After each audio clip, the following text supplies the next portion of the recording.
እና ይሄ ህዝብ ነው 200 ዓመት ራሱን የሚቀይር። እኛ ራሱ ተቃጠልን እኮ። እኛ እኮ ቀድመ ልናረጅ ነው። ነጭ ነው ነጭ እያወጣው ቀድሜ እያረጀው እኔ በህይወት ዘመኔ የማያረጅ ሰው የሚባለው እኔ ነኝ። አይታችሁኛል። አላረጅም። በአካል ብታየኝ አላረጅም። በምንም ታምር የማረጅ ሰው አይደለም። የኛ አባት በ107 ዓመቱ ነው ያረፈው። ታስታውሳላችሁ? መለኩ ሲሆን እኔ 100 ዓመቷን እንደምደፍናት ተስፋ አደርጋለሁ።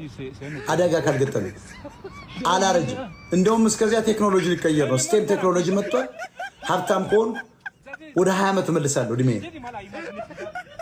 ከ60 ወደ 20 አመጣለሁ። እዘናላለሁ። አንድ 40 ዓመት ደግሞ ቀጥላለሁ። በኋላ ከደበረኝ እሄዳለሁ ወደሚቀጥለው ዓለም። ካልደበረኝ ደግሞ አሁንም ዓለም ጥሩ ከሆነች መልሳለሁ። ወደ 20 ዓመት መልሳለሁ። ቆያለሁ። 100-200 ዓመት መቆየት አለብን። ቴክኖሎጂው እየተሻሻለ ነው። አንሞትም ካለ አንድ ሰው አይሞትም። ምግብም ሊቀየር ነው። በግሉኮስ ሊመጣ ነው።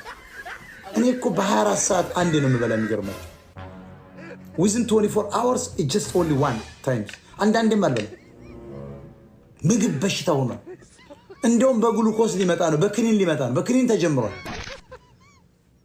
አንዴ የግራ ቂጥ ወይ ቀኝ ቂጥ ላይ ይወጋሃል አንድ መርፌ። አንድ ወራት በላ ምግብ በቃ ሽንት ቤት አትሄድም። ምን አትሄድም። ውሃን ብቻ መጠጣት። ቴክኖሎጂው እየተቀየረ ነው።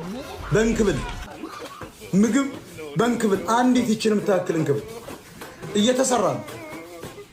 ስኳር የለ፣ ደም ብዛት የለ። ከዚያ በኋላ ሞትም አይኖርማ። ሴል አይበላሽ።